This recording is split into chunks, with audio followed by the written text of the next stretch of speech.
পেজের পরে লেখালেখি কাজ করছি, এর মধ্যে দেখেন একটা হালকা ঝাপসা মতো একটা লেখা রয়েছে, কিন্তু এটাকে আমরা বলি ওয়াটারমার্ক। এটা আমাদের দেখবেন বিভিন্ন দলিলের কাগজে এবং টাকাতে এই ওয়াটারমার্কগুলো কিন্তু দেওয়া থাকে। তো এটা দেওয়ার একটাই কারণ, এটা একটা চিহ্ন, কিন্তু এটা আমাদের বিভিন্ন অফিস আদালতে এবং এইগুলো কিন্তু আমাদের এরকম কিছু না কিছু কিন্তু ওয়াটারমার্ক দেওয়া থাকে, যেগুলো তাদের কোম্পানি বা তাদের অফিসের মাধ্যমেই থাকে। কিন্তু এগুলো দেখবেন আপনার বিভিন্ন স্থানে থাকে, কিন্তু বিভিন্ন গাইডে থাকতে পারে, তবে গাইডে একটু কম, তবে অনেক কাজে কিন্তু লাগে। তো আজকে দেখো আপনারা কিভাবে আপনাদের যে কোনো পেজ বা যে কোনো স্থানে ওয়াটারমার্ক অ্যাড করবেন।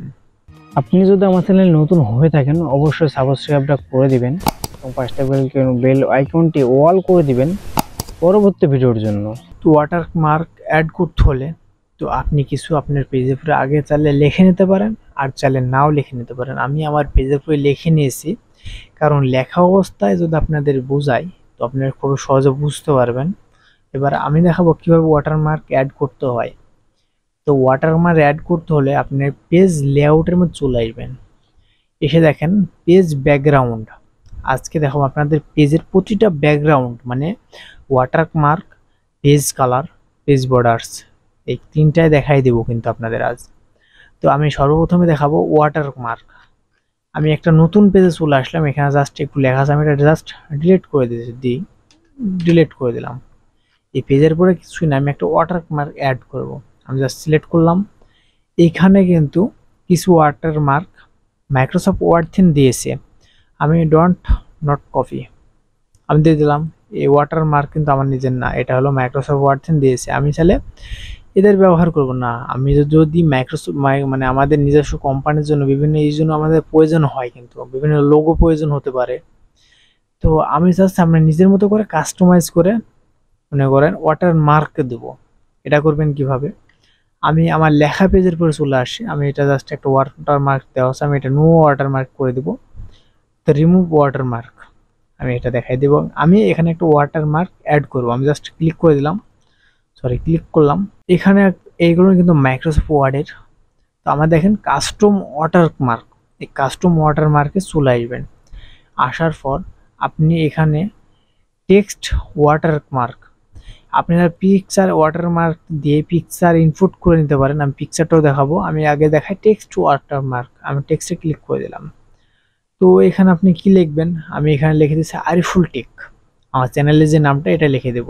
এখানে একটা জিনিস খেয়াল করেন, টেক্সট ওয়াটারমার্কে ক্লিক এবং ল্যাঙ্গুয়েজ ইংলিশ ইউএস, টেক্সট আমি আরিফুল টেক এবং ফন্ট ক্যালিগ্রাফি ফন্ট দিয়ে আমি লিখব। জাস্ট আমি ওকে করে দিই। তো দেখেন আমাদের পেজের নিচ দিয়ে এটা কিন্তু রয়ে গেল আরিফুল টেক, আমি এটা জাস্ট ছোট করে দিই।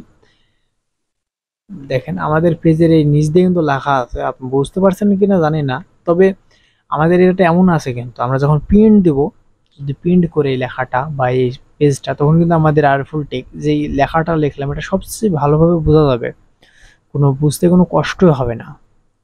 তো তাছাড়া আমাদের এখানে মনে করেন আমি এটা দিয়ে দিলেন, আমি ওয়াটারমার্কটা মুছে ফেলতে চাই, তাহলে কি করবেন, ওয়াটারমার্কে ক্লিক করবেন, রিমুভ ওয়াটারমার্ক, ওয়াটারমার্ক চলে গেল।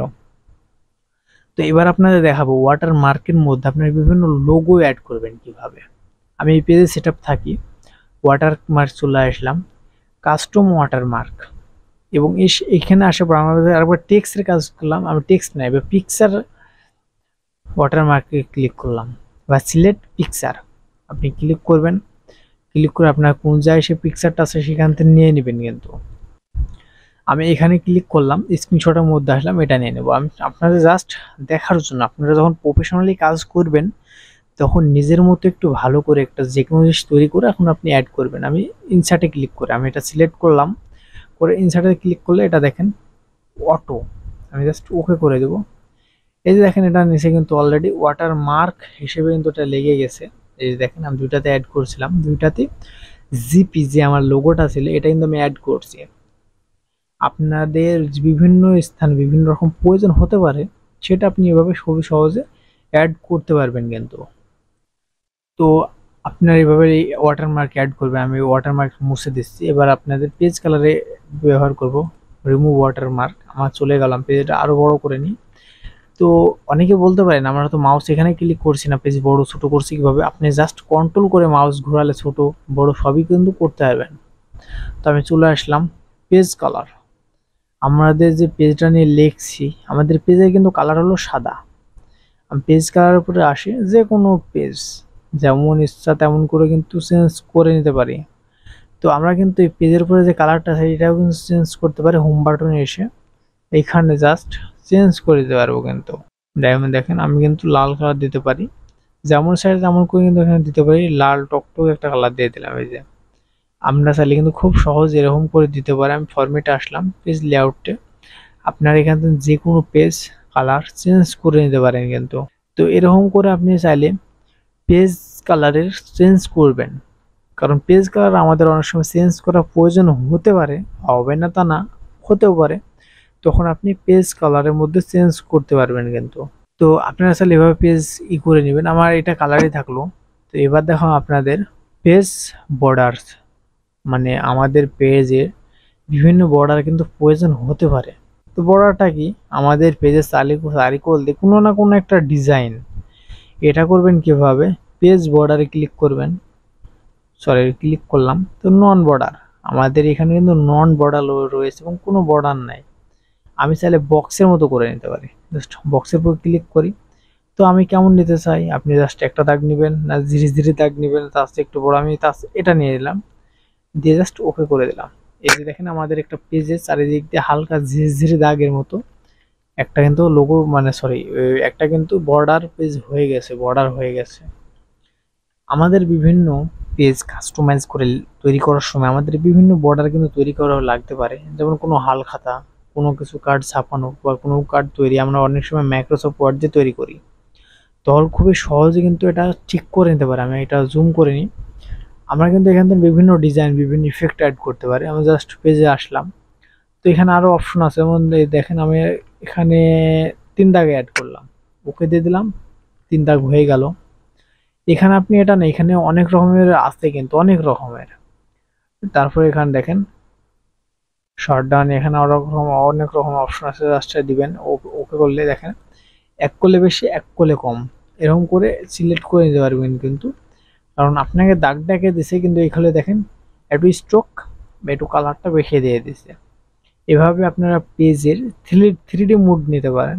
এবং 3D মোড নিলাম, এবার দেখেন ক্লিক করলাম, দেখেন আমাদের পেজের হালকা বাঁকা, যেমন দেখেন আমি হালকা জুম করে দেখাচ্ছি। এই যে দেখেন আমাদের পেজের কালারের চেয়ে এই সাইডের কালারটা বাড়াই দিয়েছে, কারণ এটা হলো 3D মোড, যার কারণে কিন্তু আমি পেজটা একটু বড় করে নিই। হ্যাঁ, তাছাড়া এখানে কিন্তু পেজ, আমাদের কাস্টম পেজ আছে, অনেক রকমের পেজ রয়েছে, আপনারা কতটুকু কি চান। আমাদের সবসময় কিন্তু কাজের সময় নন থাকে, কারণ এটা কিন্তু আমাদের প্রয়োজন হতে পারে। আমার বক্সের মধ্যে আসছি, আপনি আসলে এখান থেকে চেঞ্জ করে পারতে, এই যে যেমন আরো মোটা করে দিলাম, এই যে দেখেন আরো মোটা হয়ে গেল। তো অনেক সময় আমাদের এরকম প্রয়োজন নাও হতে পারে, আমাদের যে সবসময় একই বর্ডার লাগবে তাও না, আবার লাগতে পারবে, বা কখন কি কোনো ঠিক নেই। কিন্তু আমরা জাস্ট মনে করেন আমি অ্যাড করলাম, এটা আমাদের পছন্দ না, কি করবো, পেজে আসি, তাহলে অন্যটা সিলেক্ট করতে পারি। আর যদি নন দিয়ে ওকে করেন, তাহলে আপনার পেজে যে বর্ডারটা আছে কোনো বর্ডারই থাকবে না, কারণ এটা নন করে দিয়েছেন, কোনো বর্ডারই আপনার পেজে শো করবে না। তো আপনারা চাইলে এখানে কিন্তু যে কোনো বর্ডার অ্যাড করে নিতে পারেন। আপনারা জাস্ট ক্লিক করবেন, এখান থেকে সেই কোনটা নিতে চান, কোন সিস্টেম, সেটা ক্লিক করবেন এবং কালারটা নিতে পারেন, কোন কালারেরটা নেবেন। এবং আপনি চাইলে এখান থেকে কেমন মোটা নিতে পারেন সেটাও দিতে পারেন। তো আমি মনে করেন এটা নিলাম, এবং এটা আমি ঝিরঝির কালার নিলে হালকা, যেমন দেখেন এটা কিন্তু কালারটা হালকা চেঞ্জ হয়ে গেছে। যেমন এটা আমি সিলেক্ট করলাম, ওকে, কারণ আমার আগেরটা এটা সিলেক্ট ছিল, আমি এই কালারটা এরকম নেব, ওকে দিলাম। দেখেন 2 কোল দিয়ে কালার একই সিস্টেমের লাল টকটকে হয়ে গেল। আমি কারণ এখানে কালার দিয়েছিলাম লাল করা টকটকে। তো আপনারা যখন কাজ করবেন তখন এখানে একটু ভালোভাবে দেখবেন কেমন কি প্রয়োজন, একটু কষ্ট করে সময় দিবেন, তাহলে দেখবেন আপনার খুবই প্রয়োজন হতে পারে। অনেক সময় আমাদের এখানে একটা জিনিস খেয়াল করুন, উপরে একটা লাইন, নিচে একটা লাইন, 2 সাইডে লাইন। এটার কারণ কি? এটার কারণ আমরা অনেক সময় আমাদের এই সাইডটা কালার নাও প্রয়োজন হতে পারে, এই সাইডটাও প্রয়োজন না হতে পারে, জাস্ট উপর নিচ প্রয়োজন। ওকে, জাস্ট আমাদের পেজে দেখেন উপর নিচটা রয়েছে, এই যে 2 কালারটা নাই, কিন্তু আমাদের পেজে সাধারণত মনে করেন আমরা 2 কালারটা রাখবো, এই 2টা রাখবো না, তাও পারি। যেমন এই যে মনে করেন এক কথায় কি মাইক্রোসফট ওয়ার্ডে যদি প্রতিটা বিষয় আপনার জানা থাকে তো মাইক্রোসফট ওয়ার্ডের বস হয়ে যাবেন। মাইক্রোসফট ওয়ার্ডে প্রতিটা কাজ আপনি নিজেই করতে পারবেন। কিন্তু আমাদের পেজ বর্ডারে আসে, আপনার যেমন প্রয়োজন, যখন যেমন প্রয়োজন হয় সেভাবে কালার চেঞ্জ করবেন, সেভাবে ব্যবহার করবেন।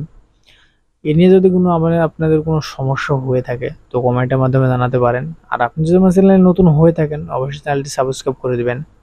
আজকে ভিডিও পর্যন্ত রাখলাম, দেখা হবে পরবর্তী নতুন কোনো ভিডিওতে।